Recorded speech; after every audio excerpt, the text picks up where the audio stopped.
Hello and welcome to another Let's Play. Me, GamerWolfSix of Shelter. Before we start, if you're interested in playing this game, you can get it free on itch.io.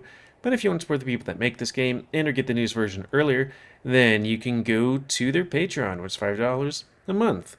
So, on the last Let's Play, we tried to make our escape, but everyone is immediately on guard because A, we're the king, and when the king's missing, everybody freaks out, and B, it was already kind of people already found out because Gunnar was curious and asked the overseer if anything was going to happen, which this was going to happen. So yeah, and we ran as far as we could, got to like a high place here, got trapped on either side of a window, at which point Alon cuts the thread, freeing the rats guy, whose name we don't know, and leaving us here. And then Gunnar's like, we need to see the observer, and Alon's like, no, I'm gonna fight. I have, control of my own destiny. At which point,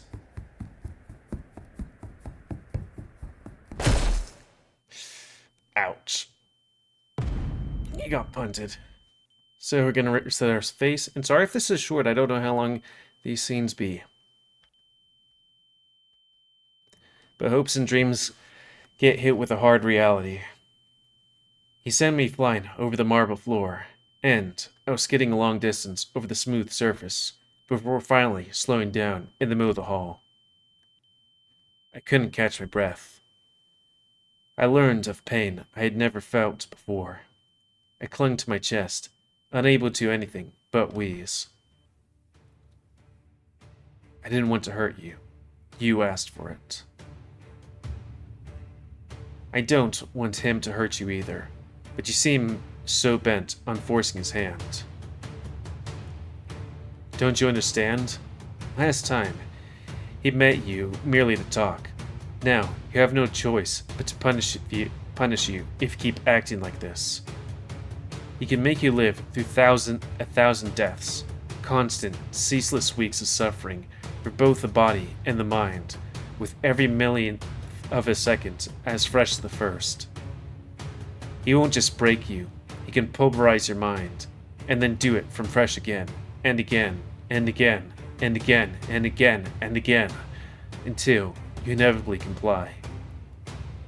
He tried being fair with you. He tried being good with you. Now, I don't know what he'll try. If you think this little pain is unbearable, then you have no way to even imagine the depths of horrors he can drown you in. If even this one bruise is enough to shake you, then you have no choice but to yield. Now. But I didn't surrender. First, I went on my knees. And then, wobbling and nauseated, I stood up.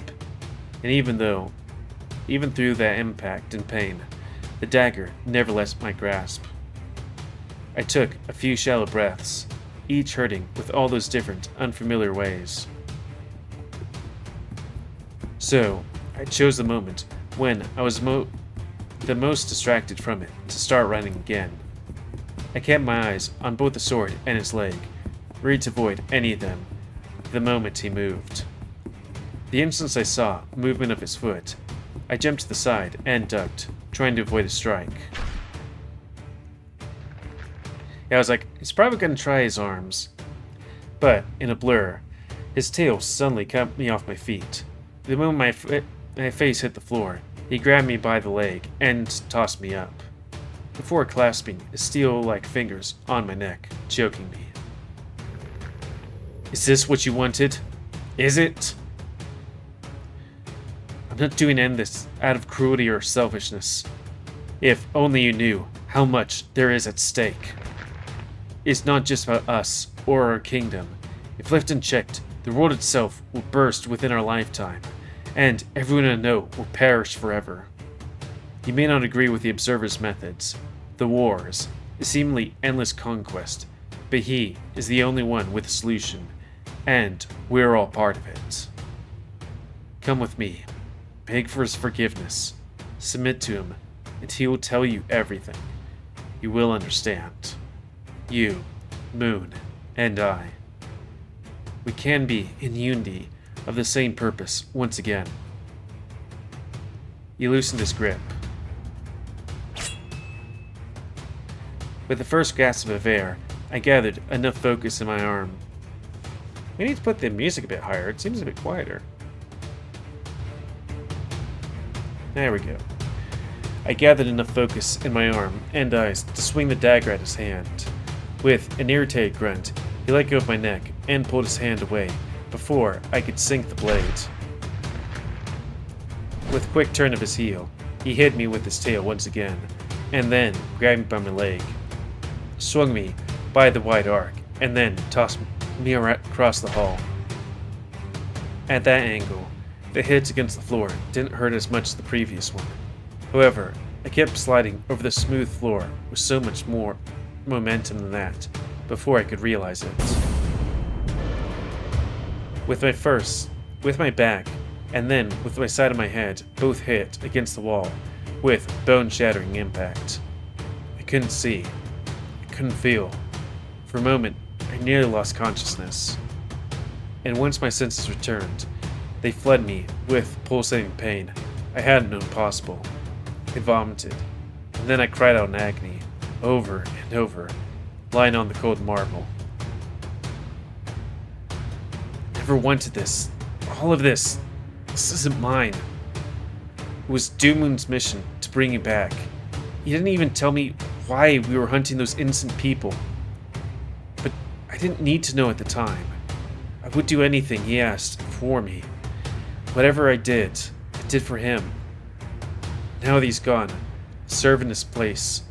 I'll serve you, and uphold the older than ancient union between canines and the humans, all for his sake and mine. The Observer. He killed him. The Observer killed him. No, my king.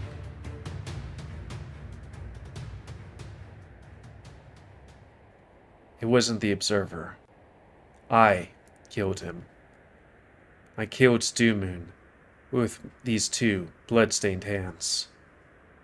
But I swear to you, I'll make sure the new moon never has to suffer the same fate. No, that wasn't the future moon had told me at that final vision. What did Gunnar mean by saying that he was the one who killed Doomoon, his own master? He seemed so sure of that, so certain. Hearing that, something lighted up in my mind. All those lies, manipulation, inconsistencies. How sure could I be to trust anything the Observer showed me, no matter how lifelike and convincing his visions appear to be? Could it be that he deceived me? Even if he really showed me actual futures, that if he deliberately chose those extreme, short moments of the context only to craft a corrupted image of Rune Moon. After all, even I was already a villain in countless people's stories. Could Rune Moon be just like me? An unjustly punished victim in a dire need of saving from the grasp of the Observer? The memories of my nights with New Moon stories came to the forefront of my mind. Even though it was just a tale, reading it was more real than any encounter with Rune Moon the Observer showed me through his visions. The hero from the book was the true moon to me. Before I realized it, I was back on my feet once again. The handle of the dagger was still in my hands. Magic flew through me. The determination to learn the truth beyond the veil, waved by the Observer. The truth I would never have a chance to reach if I stayed under their control. Don't do that. But I didn't stop. I was already running back at Gunnar. I tripped over my feet once or twice, but I kept pushing forward, despite the piercing, burning pain. He gritted his teeth, and his fingers clenched the handle of the magic sword. Please, yield. Now! As he let out a battle shout, I felt power flowing through me, a similar sort of swelling, freeing sensation, or righteous fury I felt when I hit the observer. I felt the frost forming on my fingers. It crept over the dagger's handle, then the edge, and before I reached Gunner, it was already fully engulfed in a layer of crimson crystal. The birth of a new, organically formed magic weapon. I felt the power swelling in my hands as I leaped forward, fully committing to the strike.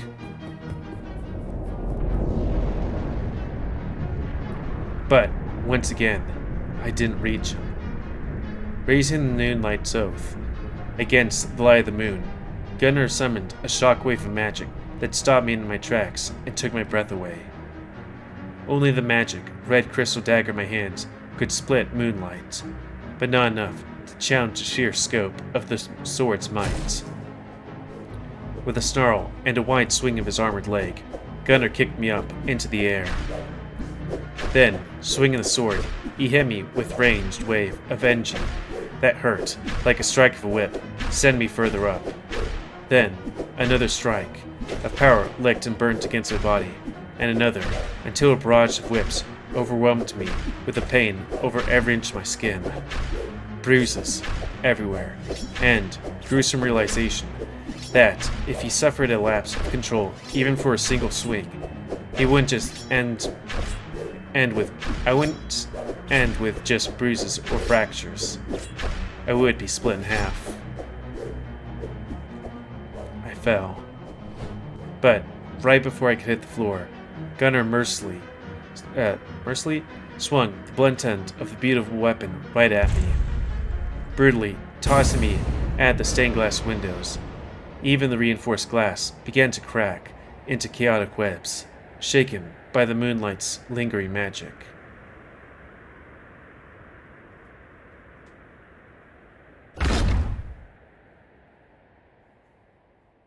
Another freefall. Finally, I hit the marble floor for good.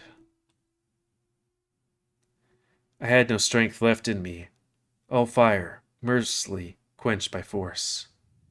My eyes struggled to focus on Gunnar, still standing in the same spot where he had started the duel. He turned his head towards the dagger that slipped from my fingers during one of his strikes, landing just a few steps away from him. Finally, that made him move from the spot. Slowly and deliberately, he walked towards the short crystal blade.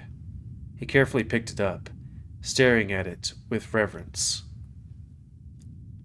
To achieve a blaze in such a deep form, long enough you could even master any form of lower magic. What a feat! True proof of your royal soul. This is the same kind of process used to create Fenrir's leash, although with more deliberation and clear purpose when you were older. We shall find a purpose for this blade too. He wrapped it in a piece of cloth he initially intended to use for my wound, and then he tucked it away. I didn't see that crystal dagger for many years after that. Eventually, I learned it found its way into Rune's hands. By that time, however, it wasn't beautiful crimson anymore. Somehow, for whatever reason, the observer corrupted it into sickening black. I'm pretty certain that, long before that, Gunnar used that same dagger in the already corrupted form to turn Rudy into a monster. I think you would be able to recognize that blade. After all, you found a way to replicate it through your research. Are you still awake? Can you speak? It seems like the end of the duel. Your body is broken. Is your misguided pride ready to follow? It's not a victory for me. It was never about defeating you, my king. It was about banishing The evil lone wolf you spoke of. Is he still here with us? If I may, Your Majesty, there's still one way for you to emerge victorious from this challenge. As much as you wish to deny it, I myself hold the proof of your royal authority, carved onto my very soul. The royal yes. Use it. Order me to surrender, and help you escape the Crimson Royal Grove. I'll have no choice but fulfill the wish of the king to the earnestness of my abilities. However, be aware that even I cannot overpower the grove's every single warrior in a direct confrontation. Moreover, the power of the geese heavily diminishes after the first use. I'll be able to resist and break it if you call upon its power for a second time without refreshing it first. Ultimately, the decision is yours. Win or lose, it does not matter to me. As long as we put an end to this farce. My men are heavily agitated because of the commotion. He started walking towards me. I couldn't move a limb. I had no weapon. Even summoning all my magic potential was enough to threaten him. In the end, I couldn't do anything. I was trapped. Still, I won't yield. Then order me. Use the geese. Or geese? I won't. Then I have no choice. I did everything I could to spare you this fate. Wherever the observer takes you, I shall be able to help you no more. But do not blame yourself for your weakness, Your Majesty. Blame me. It was I who was unable to save you.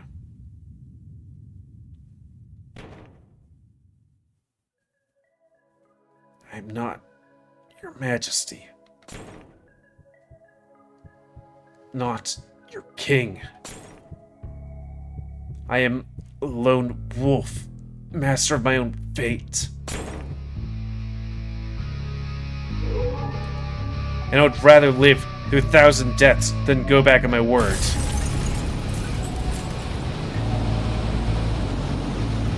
Suddenly, the noise of shattering glass window echoed above my head.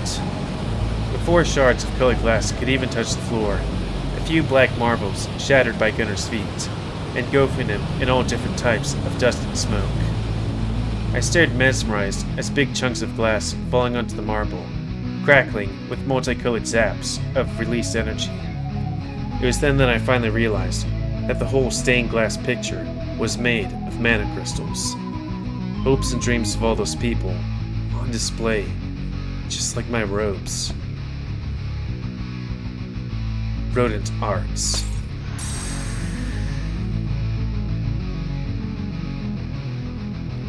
Spring seeking glyph. He stood above me, with his long rat tail coiled around me in a perfect circle. It glowed in green and blue, and I saw dust, a freshly crushed, serene crystal falling from between his fingers. My vision and senses focused once again. I felt both pain and relief pulsing through my body, as the very contact with the stone seemed to pour magic into me. Even when the rat's tail straightened back and broke the circle, the magic glyph in this stone kept both its form and effect. Slowly, it was being healed by staying in that small space. He stood in front of me, fully drenched in water and some blood, blackened from the short fur from the glass cuts. Just as he took out a small, sealed metal box from under his coat, a violent blow of magic discharge cleared the air around Gunner. He growled, confused, seeing me engulfed in the healing glyph, as the rat took out a drill roll-up cigarette from the match from the box. This wasn't supposed to happen. Who are you? What are you doing here? The rat didn't hold any weapons. He just took a deep drag of the cigarette smoke, staring at the wolf down, and then he breathed a thick cloud out. I'm Zarek, the forsaken shadow of Tharos Mossmane.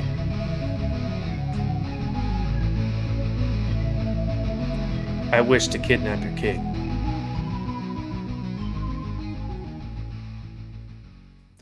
Ooh, feeling emotions there, you know. Ooh woo. Ooh woo, mates. Rouse here. Thank you for playing this update. My jaw hurts. But not for the fun reasons. I haven't been reading a lot, but still.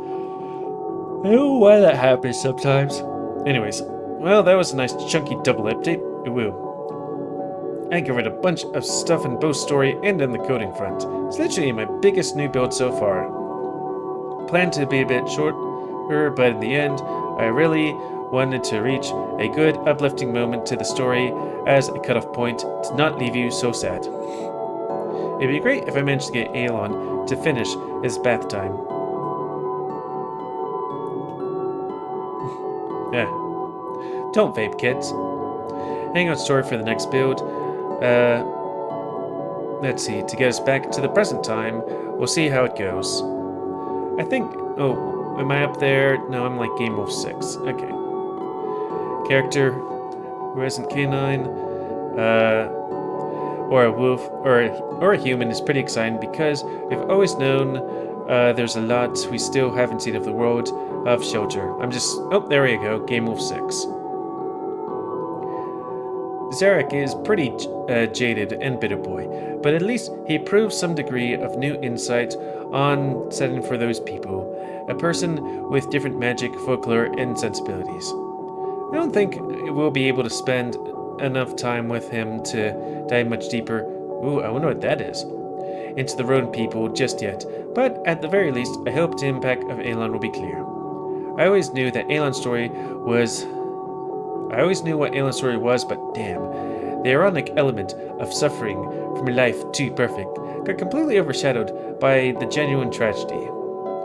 The Shelter Boys, I don't know what that's supposed to be, always surprise me, even though I know that their conflicts in the story beats are, the actual feelings crafted by the execution of all the details are as surprised me as they are to you. Smoking bones. I'm looking forward to see how it feels at the conclusion. Oh woo. Another, I hope you enjoyed the complete paths feature. As one of the other things I would have finished over the course of 2 extra updates, I got too excited and want to give it to you ASAP. Let me know on Discord if you find any bugs. I'll definitely be polishing to zoom out. And 100% enjoy it. Though maybe we should roll back a tad. Maybe a bit more than that. There we go. Boop. So I don't be like, well, what was the thing that I was supposed to be doing? Super thanks to Sleth. Also, sorry, creator of this game, that I drunk messaged you. I'm happy that, you know, you were fine with it. Oh, wow. I wonder if you could have heard that. It's a crack. Uber. Well then, let's drive Aelon's bath time story home or die trying. Next time, with grit and style. The night fate draws so close. Can we look at the payoffs? I guess these are the other things. So wait, is it that we win and that we go this way, but if we lose we cook with Bowie? Barkus Corner.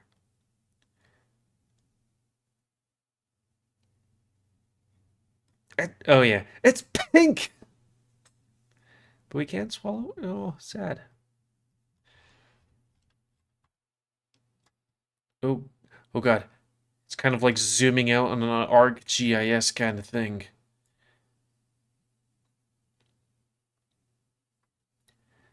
Oh yeah. Sad. What is this one? Support Collie. Maybe you can hang out with like a bunch of dudes on that day? It's been a hot minute. Oh, maybe it's you pick people's things. I don't know.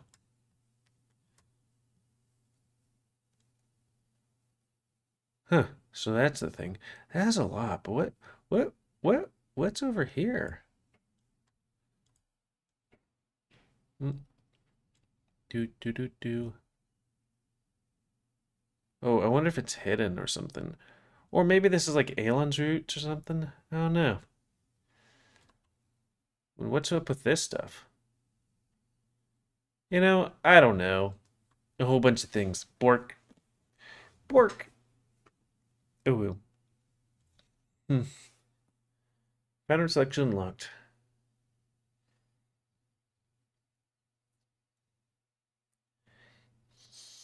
Yeah. I wonder if we're able to not have him die. Mm-hmm.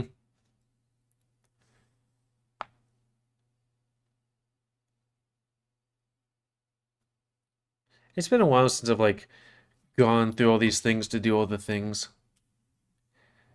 That's gonna be the end of this Let's Play. So, if you like this thing, comment, because I like comments. Tell me what you like, dislike, tips, tricks, otherwise. If you like my YouTube and would like to see it grow, then please like, subscribe, and check out the videos to help it grow. And please remember to spay and neuter your animals to help control the pet population. And if you want to play this game, it's available free on itch.io.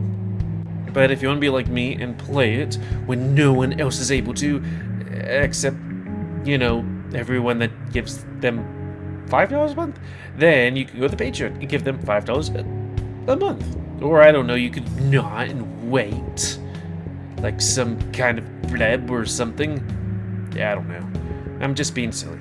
And until next time, another Let's Play by me, GamerWolfSix of Shelter. A game where, you know, it's good that we're kind of getting some gist of the world, because it's like, what's going on here? What's the mechanics of everything? Well, now we're figuring it out. So, thanks und see ya.